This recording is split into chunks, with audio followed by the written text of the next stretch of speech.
La dernière fois que je suis venu ici, c'était avec le président de la République, il y a quelques mois. C'était quand? Mois de mai.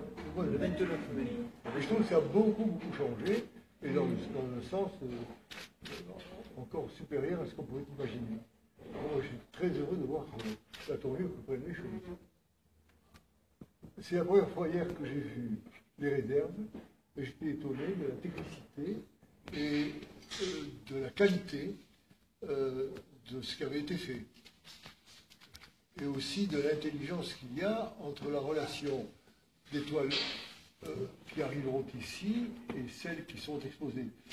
Parce qu'il ne faut pas oublier qu'il ne s'agit pas que de mes peintures, mais il s'agit aussi de ce qui sera exposé dans les grandes salles d'exposition temporaire qui fait 500 mètres carrés et qui 500 mètres carrés qui sont ouverts à toutes sortes d'expositions, autres que la mienne, qui, pour des raisons d'inauguration du musée, sera occupée par des toiles de moi que je ne prête pas.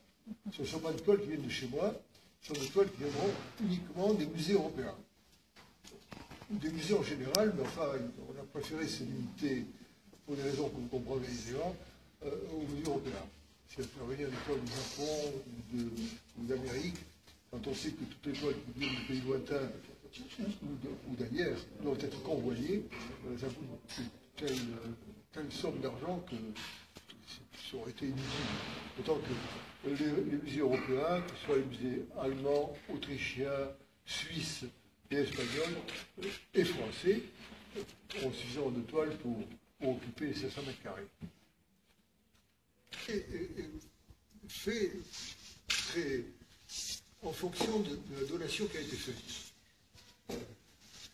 La donation qui a été faite, puisque comme vous le savez, ce musée existe à partir de Conques, les vitraux que j'ai fait à Conques, le maire de l'époque m'a demandé les cartons, et les cartons des vitraux de Conques sont ici.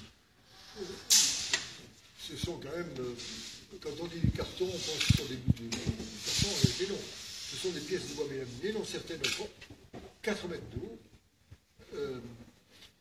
sur lesquelles j'ai dessiné avec ce qui me paraissait le plus semblable au plomb, c'est-à-dire du ruban adhésif, de la même largeur que le plomb, où j'ai dessiné les vitraux.